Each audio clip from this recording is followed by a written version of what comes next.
जिन लोगों को एक सिंगल लाइन आंसर चाहिए कि कौन सा camera best value for money है for wedding film making in 2026, तो आंसर है A7S III। पर वो लोग जो डीपली समझना चाहते हैं कि ऐसा क्यों है, stick to the video. Sony ने A7S III के बाद कितने ही कैमरास लॉन्च कर दिए हैं, FX3, FX2, FX30, Z series, AI auto focus ने, कोडेक्स, पर फिर भी मैं अभी तक सोनी के A7S III पे स्टिक कर रहा हूं। और क्वेश्चन ये नहीं है कि सोनी A7S III पुराना है कि नहीं, क्वेश्चन ये है कि क्या नए कैमरे इसे स्टिल बीट कर सकते हैं।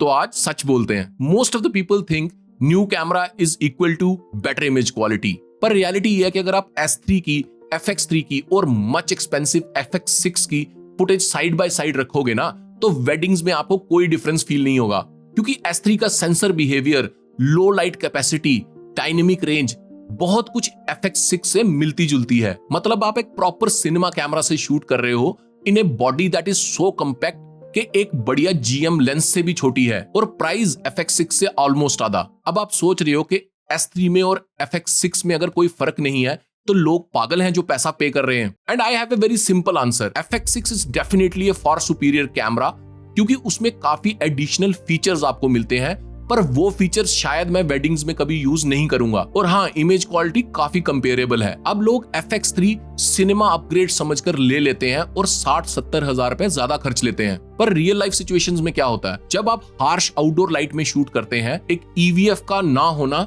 आपको काफी तंग करता है in setting the right exposure until you use an external monitor, which again will add to the cost। और A7S III का EVF आपको ब्राइट लाइट में एक्सपोजर को परफेक्टली डायल करने में हेल्प करता है। No guesswork, no regrets. अच्छा, FX3 तो महंगा है, क्या सोनी के और चीपर ऑप्शंस में कुछ बात है? Cameras like ZV-1, A7 IV, A7 V, FX30 look really budget friendly, पर दोस्तों वेडिंग शूट्स बजट फ्रेंडली नहीं होते। कईयों में सिंगल कार्ड स्लॉट होता है, पुअर HDMI आउटपुट, और सबसे बड़ा नो, 4K में डालते ही 1.5 टाइम क्रॉप। फ्रेम रेट्स के ऑप्शंस भी 4K में लिमिटेड हैं। In 4K they only go up to 50 FPS, not 100, और वो इतने रेन या डस्ट प्रूफ भी नहीं होते, उनकी weather sealing is not that well, और इनमें से किसी भी एक चीज का फेलियर पूरी वेडिंग खराब कर सकता है। And trust me, A7S III 2026 में भी एक बेस्ट ऑप्शन है। It has got dual card slots, it has got a beautiful HDMI output, it is solidly built, amazing weather sealing, dust proof,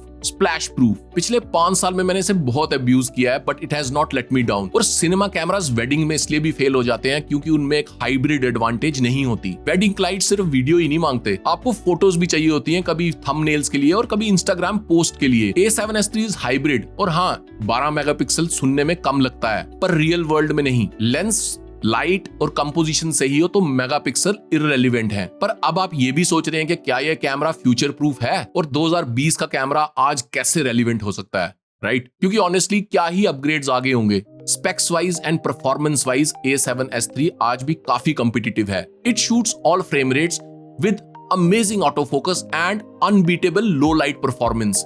ऐसे ही इसे लो लाइट किंग का खिताब नहीं मिला। तो ये कैमरा एग्जैक्टली है किसके लिए? इससे चीपर जाओगे तो रिलायबिलिटी सैक्रिफाइस होती है, और इससे ऊपर जाओगे तो यूजेबिलिटी सैक्रिफाइस होती है। इसलिए वेडिंग फिल्म मेकर्स के लिए A7S III बीच में बिल्कुल परफेक्टली प्लेस्ड है, ना अंडर पावर्ड है ना ही ओवरकिल्ड। इसे उठाओ और ये काम करता है हर बार। और दोस्तों, लोग कैमरा को ब्लेम करते हैं, पर प्रॉब्लम होती है कैमरा को राइटली सेटअप करना, और A7S III की रियल पावर उसके सेटअप में है।